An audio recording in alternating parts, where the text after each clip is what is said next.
This is another week at Life at Crossroads podcast. We're here. We've arrived. We've made it. I'm Pastor Craig, executive pastor here at Crossroads.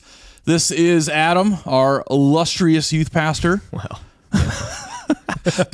Pastor Mark's gone this week. He's actually on his way to Mozambique. Yes, as we speak, he's probably about to take off. Probably, yeah. So good times for him. Kudos to him for trusting us with this. Right? You know what I mean? It's a pretty big vote of confidence. It is. Talk about walking with boldness and courage. Right. I entrust you, young man.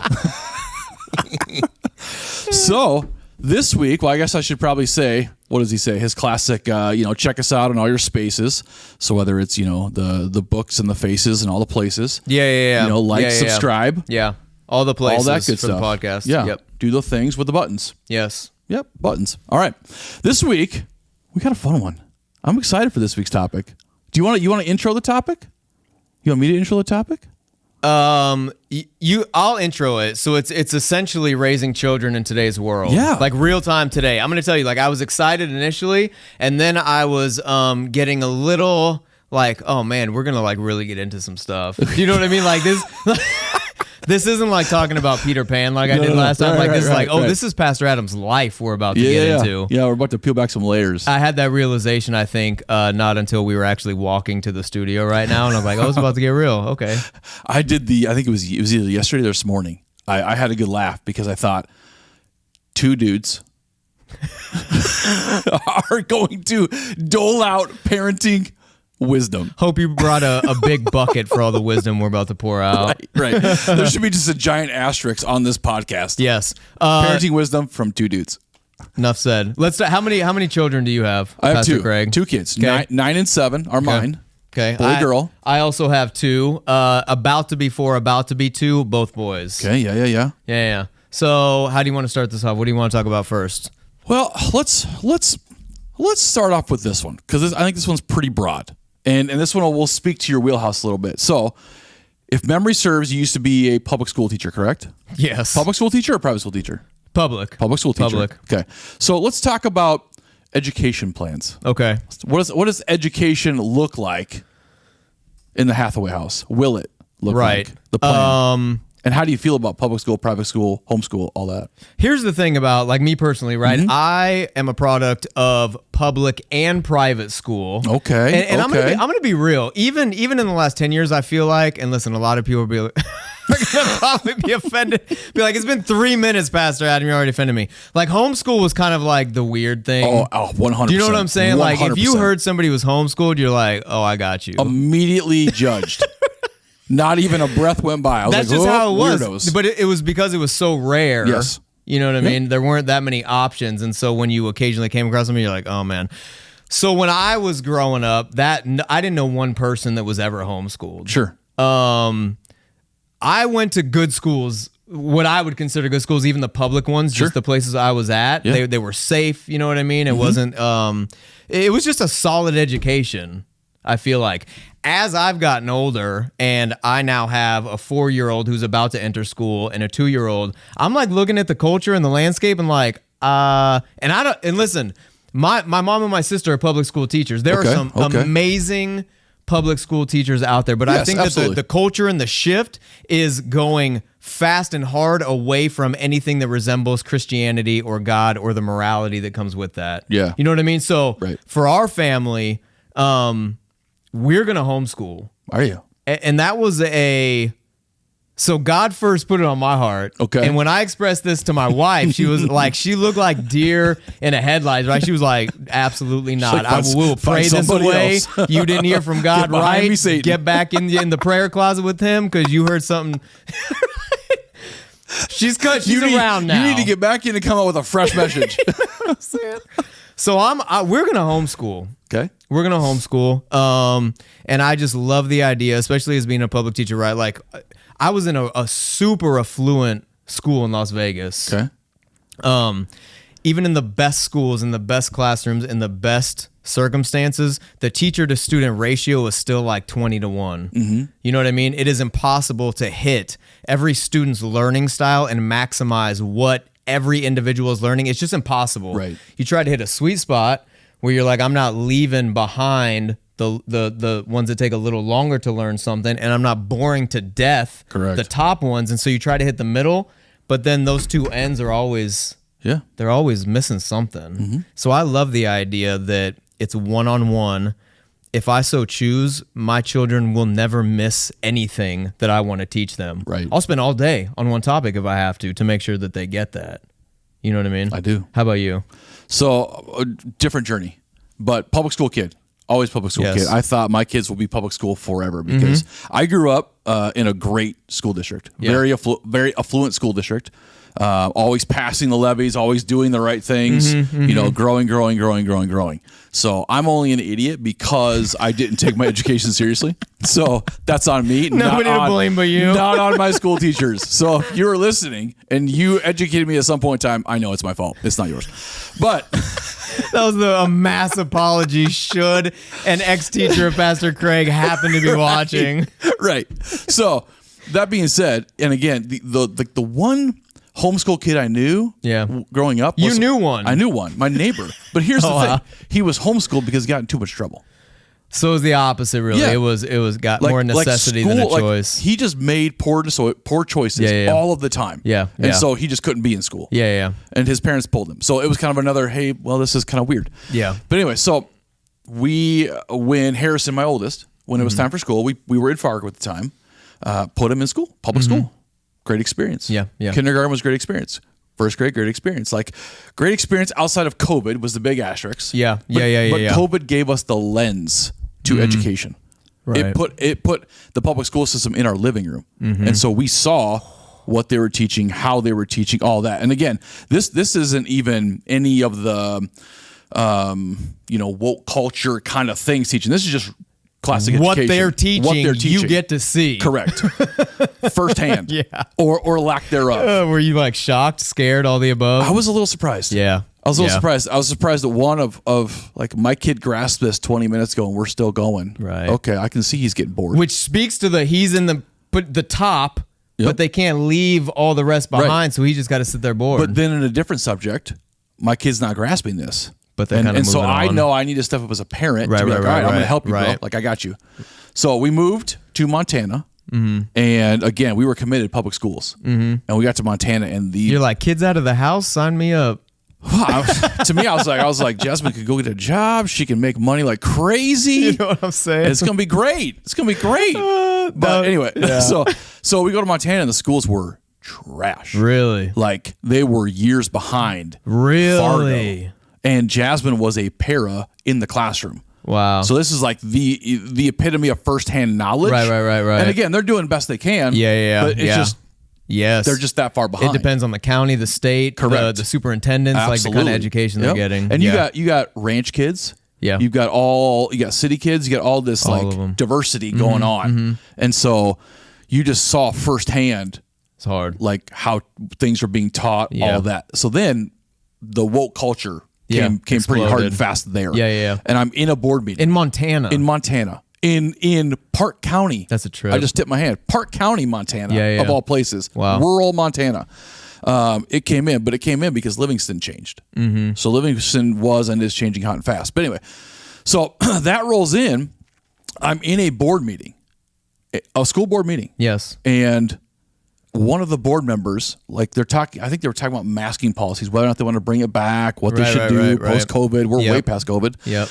The board member says, they're like, should we poll our parents on this issue? And the board member says, it's our job as a board to tell a parent how we're going to educate. It's not our job to go ask them how they want to educate it. It's wild. Parents do not have an opinion at this school. It's that whole mindset that we know better than you on how to raise your children and educate your children. I left that meeting and I told Jasmine we were homeschooling. And it was, I think we were within a month, our kids were pulled from the school and we were homeschooling. But here's what won it for me and why I'll never go back if I don't have to. Yeah. I saw my kids start to enjoy learning. Oh, that's good. And that was the wake up for me where I went, oh, this is the ticket. Yeah. My kids are being more exploratory. Yeah. They're digging into things that they wouldn't have in a public school setting. Yeah. And again, not that public school is bad. It's just, it's built for masses, not for the individual. Right. Absolutely. I would even go like on the social aspect of it, right? Sure, like yeah. some people make the argument like, well, homeschoolers don't get to interact with as many children. I'm like, they absolutely do as long as you have them doing stuff. If you're involved in a church or If you whatever, put the like work they're, in. they're always around people, Correct. right? My thing is a lot of the socialization at schools is negative. Right. Like I feel like so many students' innocence is lost at Yep. school, which you can never get back because of the people that are around them, speaking to them in ways they've never heard. You know what I mean? Right. And telling them about things they've never heard, they have no concept of, and Right. all of a sudden that's gone forever. I almost feel like they don't learn to become an individual either. Yeah. They just go with the masses. Yeah. This Yeah. cool kid has got this, so I need to go and act, walk, talk, and do that. Yeah. Versus finding my who I am. Yeah, no, absolutely. So we're a team homeschool. Yeah. Yeah, buddy. It's a growing thing. That thing's taken off like a I would rocket say- since COVID. Probably the number one opportunity, blessing that came out of COVID was how homeschool has exponentially exploded. Right. Because like you said, the education came straight into people's homes where they would have never had the opportunity to be in a classroom and be like, this is what you're teaching my kid? Like Right. for real, this is the pace you're going at? And they had to see it and they're like, oh no. Well, and there's so much more options for curriculums, Crazy, for things, for right? stuff to do. Crazy. You can do So- hybrid models where Yeah. you're like meeting up in co-ops and there's all kinds of, there's online, there is in person. Yeah, there's a whole bunch of different ways you can do in that. Livingston at the church, we started a hybrid school Oh, because yeah. there was a huge need in the area, and we had a person overly qualified to run it. Yeah. And we started a hybrid school where the kids Yeah. went to school twice a week, and they Yeah, did yeah. like one room schoolhouse style. It's good balance. It was wild. Yeah. I'm all about that homeschool Yeah. now. So love to know your thoughts. Let us know your thoughts in the comments, things like that. Yeah. Homeschool, public school, private school. And again, we're not saying one option is better than the other. This is just our personal take on reasons why we will and won't. So Yeah. if you don't like our answers, please send all your responses to M Johnson. Oh, let's see what else. What you want to pick the next one here? Okay, so I will go because my children are younger. Yeah, like yeah. I'm just gonna say 4 and 2 because they're like a month away, right? They're 4 and 2. You're rounding up. So yeah, I'm Okay, gonna round sure. up a little bit. I like it. They are not mature enough to be rounded up, but I'm around them. They never are, bro. They never are. So they don't have cell phones yet, but I do want to touch on that. Yeah. Because as a youth pastor, Well, it's something yes, I deal with that's in your wheelhouse. constantly. But before we get to that, let's go to cartoons and watching TV. Okay. Okay. This is something that I find we are almost like changing and working with like real time all the time. Okay. So when it, it's crazy when you have a child first, you walk out of the hospital and you're like, you just giving this to me? Like I'm responsible. Nobody's coming home Right. to help me with this Right. thing. Like there's no manual. No manual. Nothing. So I think, we should write a manual. bro, Let's do it. sell it I to mean, all the we're hospitals. doling out advice. Next step, manual. The Crossroads Guide to Raising Your Child One Day Out of the Hospital. Oh man, we're drifting towards a cult real fast. Come on. So I'm not going to say that this is a mistake for everybody, okay? But I'm going to say that I think it was a mistake for us. We got our oldest son a tablet when he Okay. was like 2, Okay. okay? Yeah. And you got the typicals like the Coco Melons and all the just little baby songs, right? That like want to drill into your brain those songs. You know what I mean? Yes. And we found, and I'm not saying this is for every child, but for ours, the more that he watched this, like the more agitated he was kind of constantly always at. You know what I mean? And then when he wasn't watching the tablet and he wanted it, his aggressiveness would like shoot up. Sure. So we cut out the tablet altogether. We used to watch some Disney movies and stuff like that, but even that now I'm like, bro, we have to go back like 6 decades to try and watch anything that I'm sure is safe. Right. You know what I mean? With Right. Disney. Yeah. And so with TV, and he's 4, about to be, he'll watch it now like 30 minutes in the morning before, if he gets up before his younger brother. And then he loves to watch worship music at night. Yeah. We watch 3 songs and he dances and loves it. But I found like we had to cut that stuff out, dude. Like it was making him miserable. Right. And in turn, we were miserable. You know what I mean? Yeah. I don't know how it is with your guys. I'm sure it's different with every family. Like Right. some children could probably just handle that normally, but ours cannot at this point. We find, so we didn't do tablets right away. They have tablets now, thanks to my in-laws. Bro, tablets are from the devil. Like, get them, stand behind me, devil. Get these things away from me. So they have tablets now, and we let them, it's a Friday thing. Gotcha. So like a special treat They'll kind of count down. Yeah, Is yeah, it yeah. Friday yet? Yeah, So we'll yeah, give them some yeah. pad time on a Pad Friday. time, some pad thai. Not some pad thai. Ooh, I could go for some pad thai.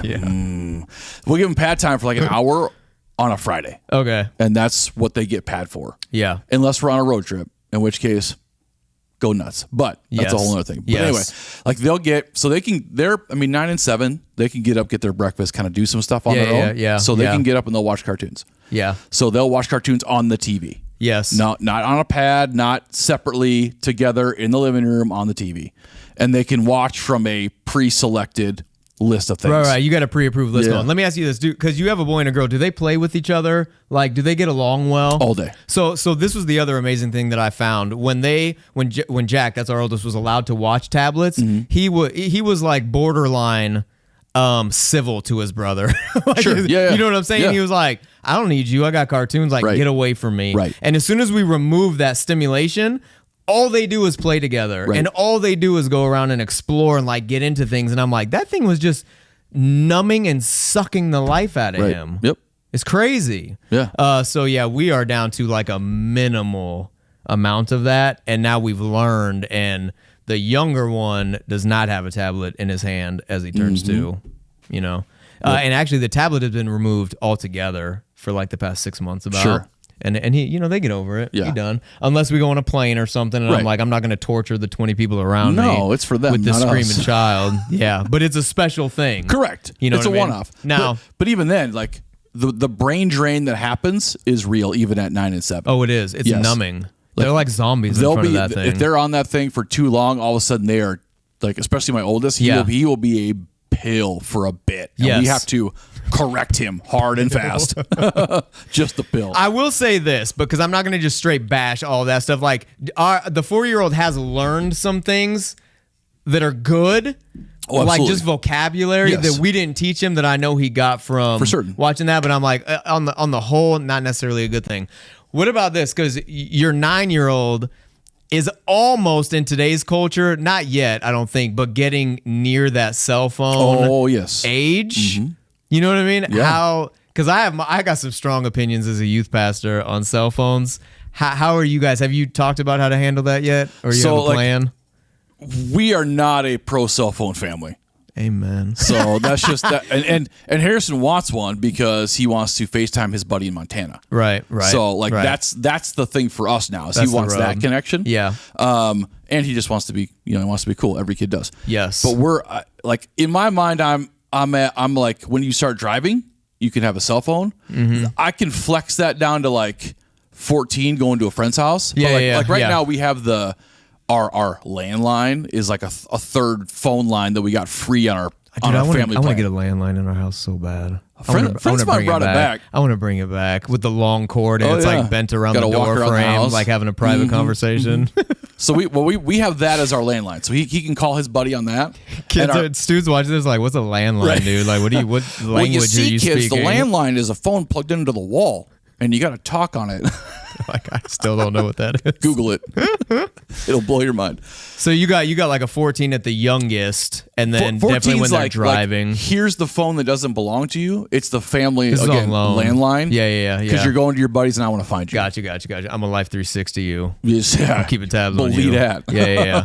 Here's the thing, and I don't know if parents think about it like this or not, or because I'm a youth pastor, I'm like, okay, when I was growing up, my parents knew without a doubt for 99% of the time who I was around. Like when I was Yeah. at school, I'm around my teachers. They know the students at school. They know the administration. Right. When I'm at home, anybody who wanted to get at little Adam had to come knock on the screen door Right. and go through a parent, Can you or come out call and play? the landline that's on the wall Right. and be like, is Adam there? Right. So my parents had this like covering over me in every single thing I did. Yeah. With cell phones today, and this is what it's like. It's like not only are the people around you, like in your neighborhood or your school, right, able to bypass a parent to get direct access to the child that has a cell phone. Right. It's literally the entire world. Correct. Is bypassing the authority in your life who has your best interest and your safety at heart, Right. and they get right to you. Correct. And I don't know if all parents think like that, but I do. And students, children definitely don't think like this. Right. You know what I mean? So they're watching hundreds of people a day on Instagram and TikTok and all these things. And they're literally giving them permission to speak into their lives. Correct. Do you know what I mean? To pour into them. And I just don't know if us as parents understand the weight of the consequences, because they're not immediate. Right. That it's going to have down the road. Right. Well, and this is, I always come back to, your job as a parent is to safeguard them. Yes. Like that's our number one job. Yeah. To love and safeguard our children. And so I don't care if I paid the cell phone plan or not. If you live in my house, I'm going to know what you do on a device. Yeah. Facts. Yeah. You will not have a computer in your bedroom. You will not have a phone, a tablet, a device in your bedroom where you're going to be closing the door and doing stuff. Yeah. Like they will live out in the open space. Yeah. And all that. Like tracking all those kinds of things. Like I will monitor to a crazy degree. And I'll say this, because most of my parents that I talk to, they do monitor like social media and stuff like that, like really well. Here's my only kind of, it's a little bit of a concern and like a loophole, is students can watch videos and things, right? Correct. That aren't necessarily explicit. Like they're not cursing, there's not nudity, there's not vulgarity, but like their ideas are wild. Right. Do you know what I mean? Yeah. And they're way far from God, or even like if they are quote unquote Christian, their theology is like way off. You know what I mean? And it's confusing these kids because they can't discern. They don't have the maturity to know like this is right, this is wrong, this is truth, this is not. Yeah. And so it's just, they're coming oftentimes to youth like messed up. And I'm like, I get it. Right. I understand why. Like, look what you're consuming 8 hours a day. Have you ever looked at the averages for screen time? Yes. It blows me away. It's more than a full-time job for most of these students. Yeah. It's more than 40 hours a week. I'm like, how do you fit that in your week? Do you know what I'm saying? It's like 8 hours a day, 9 hours a day. Homework, sports. And like, most of the ones, from? The averages that I'll look at don't even take into account education, school time related screen time. This is just on your cell phone doing whatever. Yeah. Hours and surfing hours and hours and hours a day. And it's like, you know, I'm just getting into like youth pastor. I have you for an hour and a half. It's really hard to combat 40 hours of this nonsense that is coming against what we're trying to instill. You know what I mean? So as a parent, I'm like, bro, if it wasn't for my job, and be honest, I would have a flip phone. I would whip my smartphone into the river now. And I know a lot of people, listen, technology is cool, but even as an adult, and I know I keep harping on social media because there's a lot of good that comes from it, right? Yes. We've kind of talked about this, but even as an adult, I find myself having to put up safeguards in my own personal life, even time-wise. Right. Oh, it's like a black hole. It's easy to lose so much time on the nonsense. But yeah, I mean, you got to safeguard, you got to monitor. And obviously, neither of us have raised children. Yeah. So again, this whole conversation is with an asterisk on that. But I've been a kids pastor and a youth pastor. You're a youth pastor. We've been around the block enough with teenagers where the more and we have cell phones. And we have cell phones. You know what I mean? So that, And we've kind of not come up in the cell phone era, but we've seen it pre-cell phone and post-cell phone. So like we can speak to both still. Yeah. You gotta pay attention. Yeah. You gotta pay attention. You gotta be looking at what they're looking at, pay attention to what they're watching, and talking about it, having good conversations about what is this doing to your mind. Like why, if you're thinking this, why? Let's have open conversations. Let's align that to the Bible. And what God's word says. Yeah. And I mean, God's word doesn't say don't go on your cell phone. No. So you got to find biblical principles that match. He says, guard your heart. Right. You know what I'm saying? And what you're watching and what you're listening to is going straight into your heart. So you better be guarding what you're taking in. You know? Yep. Yeah. Yep. And mind your thoughts. Yes. All right. We got time for one more topic. I got to go into this because I'm just curious. I'm curious what does discipline look like in your house? Especially with a 4-year-old and the 2-year-old. Yeah. You know what I mean? And you have a boy and a girl, so I have 2 boys. But I'm curious to get your thoughts on how you guys navigate this. Oh, so we were like a big go sit on the stairs kind of family. Yeah, like a little timeout. Yeah, a little timeout. Yeah. Timeouts are a thing. Like you got to sit and think about it. Right. I call it the I think I talked to you about this, the shock and awe. Oh, yeah. This is a patented copyright move. Patented. I'm gonna write a book about this one day. So I grew up in mom and dad don't hate me. I grew up in a yelling household. Yes. Like we yelled. Volume was high. Volume was max. Yeah. Like when it was trouble time, it was 10 all day until they were done. Gotcha. And you just knew it. You said mom and dad don't hate me. And so like I was like, I don't want to live in a yelling house. Yeah. But I'm still a yeller by nature. I'm a loud individual. It's in there. You just control it's it. always awake. Yeah. You're idle and hot. Right. So I'm the let me come in real hot. Like, what are you doing? Hey, That's the shock. Hey, what are you doing? Let's talk about this. What's happening? If I were to hone at Pastor Mark, hey buddy, let's gab a little bit. As their heart rate is like right.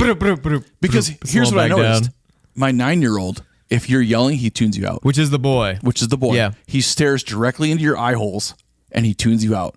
He can't handle it. No. If you're yelling, he's just like he checks out. He's like, I want to get past this drama as fast as I can. Right. And he has no idea what you said. Right.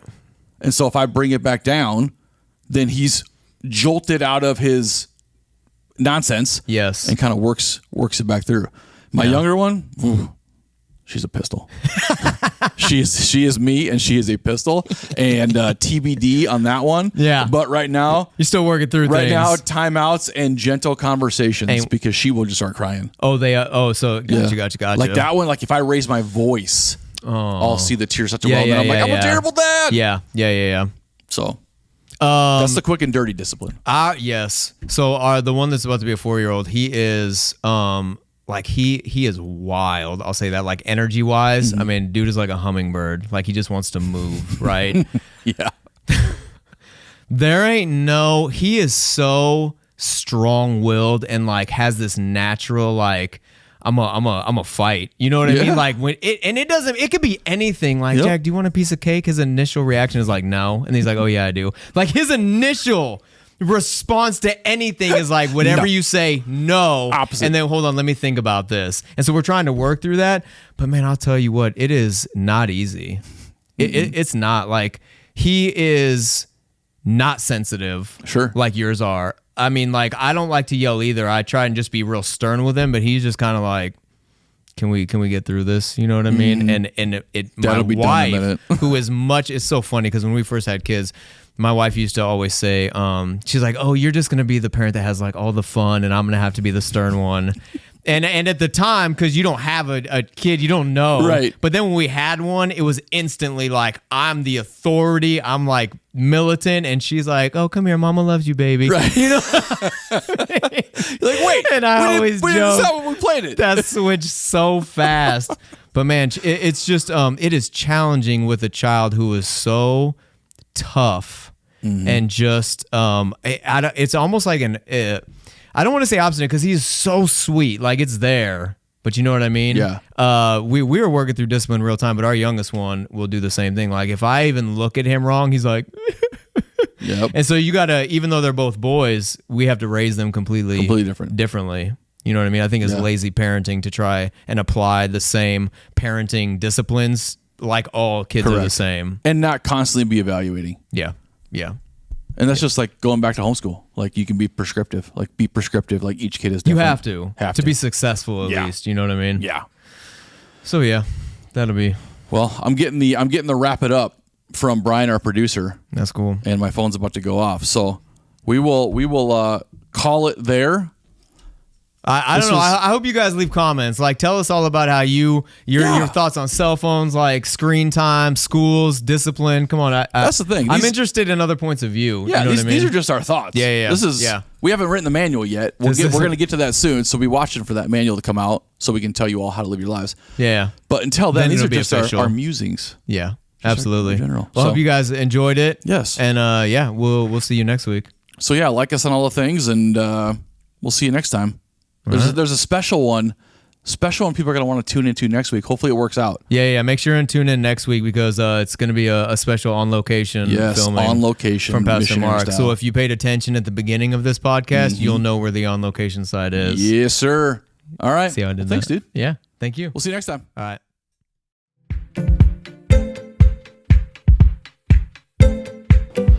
Hey everyone, I'm Pastor Craig, and we are so excited that you chose to worship with us online. We would love to pray with you. We would love to follow up with you and connect with you in any way, shape, or form that we can.